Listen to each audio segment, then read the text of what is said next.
This is Call of the Elements, Book 1, The Missing Princess, Part 1, by Tanya Grice. Chapter 1. One sunny morning, Ashta walked through the town and found herself in front of the Forbidden Forest, staring at it intensely. At that moment, an older woman walked up to her and tapped her on the shoulder. "Girl, why do you stare at the Forbidden Forest like you want to go in there? I've seen you stare at it like that before," the woman asked, looking at Ashta curiously. Ashta looked at the woman for a moment and smiled politely. The woman's skin was wrinkly and saggy from the years that had passed, and her eyes were full of wisdom that no one knew unless she told them. "Oh, I've heard the horror stories. I don't want to go in there. I'm just curious to see if I can catch a glimpse of whatever is out there," Ashta breathed, looking back at the thick forest. The trees grew thicker at the edge, closest to the road, and developed a few more feet apart as the forest deepened.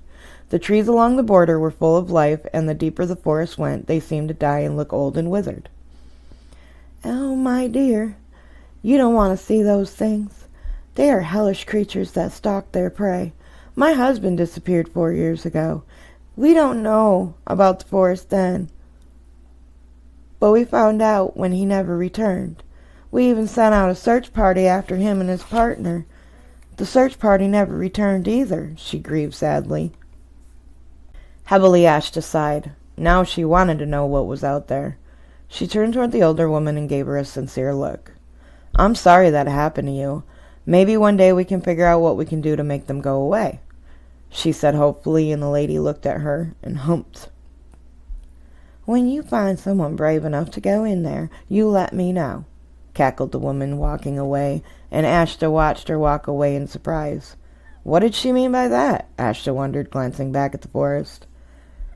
What were the villagers so afraid of, and what was out there? Ashta walked away from the forest and back to the tiny little cabin where she and her grandfather lived. It was a small, cute little cabin with 3 bedrooms, and her grandfather used one bedroom as a study. The inside walls were made of wooden logs and sealed the cracks with cement sealer.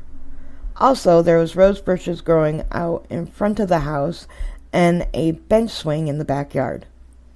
It stayed warm in the winter and cold during the summer. It was perfect for just the 2 of them. Ashta had been with her grandfather ever since she could remember. Her grandfather told her stories about her parents were killed in a car crash after she was born. She was just a baby when it happened, so she didn't remember her parents. But her grandfather taught her to channel her energy by moving fluently in slow motion when she was down or sad or when she thought about them. She found the action soothing when she had bad days, and it seemed more like a dance to her. However, her grandfather was keeping a secret from her. He never told her she was born with superpowers and that she was the hybrid princess of the Oligarchy Slayers and the Selvamps. Ashta's mother had an affair with a Selvamp, and when Ashta was born, the parents secretly sent her off with a trusted friend, who Ashta only knew was her grandfather. After that, her parents told the king and queen they sacrificed their child, just like the king and queen had ordered. Even though her parents were lying to the kingdoms, they felt this was the only way to save their daughter and stop the Great War. Both the King of Slayers and the Queen of Selvamps suspected the parents were lying and had parties of guards searching for the missing princess, but they never found her. Every small town Ashta moved to was always far out in the country, and the population was tiny. Ashta's grandfather moved them around a lot during her childhood, and they never stayed in the same area for over 3 years. After 3 years, her grandfather would pack them up and move them to a different small town. Ashta didn't mind moving. She was used to it. They did it all of her life, so she never asked why. She thought maybe her grandfather was getting a little crazy in his old age, and he constantly muttered about war, a stone, and a missing princess. Again, he had been this way all of her life, so she didn't question it. After Ashta had graduated from high school, she and her grandfather moved to a tiny little town in the middle of nowhere called Aridin. The place had a population of 200 people and was vibrant with green grass and luscious trees. There was a small coffee shop on the edge of town, a couple of small houses here and there, and a small park.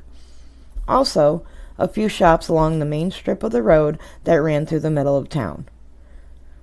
The small vintage shop sold clothes and food to the locals who lived there. Around the small village there was a mysterious forest. Part of the surrounding forest looked like an ordinary forest, but toward the other end of town the trees seemed to grow closer and thicker, almost like a barrier of tree trunks. It was a quiet little town, and Ashta thought it was perfect. She hoped they would stay there longer now that she had graduated, and hoped her grandfather felt the same. Hunting was how the small town replenished its meat sources. The mayor would pay a few hunters to go out and hunt and fish for the town's local grocery store, and there were farmers on the outskirts of town who grew the fruits and vegetables and tended to the livestock. However, no one else in the community would go near the forest except Ashta. The mayor named the forest the Forbidden Forest and forbade anyone from venturing into it. The legend of the small town was that if you were to go into the woods, the creatures that lived in the trees would take you, and you would never return. Tree creatures, killing people. Ashta thought it was a joke and shook her head. Now that was something to believe, Ashta thought sarcastically. She had made a small routine of walking the town every morning, and she would find herself staring at the barrier of tree trunks, and it was beginning to be her daily routine. Oddly, she felt something was calling to her from inside the forest, and she wanted to know what it was. Curiously, she wondered what was really in there. She had heard that a couple of hunters had gone missing when they'd gone into the forest to hunt for food a couple of years ago. However, that was just a story to Ashta. She had never seen anyone go into the woods before. When Ashta arrived back home, she knew her grandfather was already in his study. He practically lived in that room. Contently, she walked up the stairs and knocked on the door. "Yes?" called her grandfather. "I'm back," said Ashta, walking in. The study was a bedroom which was lined with bookshelves, and a large red oak desk sat by the window, which her grandfather usually left open. Ashta didn't care for the windows being open all the time because the three same birds would fly in their house and leave droppings everywhere. Her grandfather had many books, and his desk was always messy with papers scattered here and there. She smiled at the old white-haired man, and he looked at her, smiling back. "Ashta, my favorite granddaughter," he said, smiling. Thoughtfully, Ashta looked at him, and she put her hands on her hips. She had long, dark red hair braided down her back, and stood about 5.5 feet tall with an athletic build. Her bright blue eyes sparkled at him.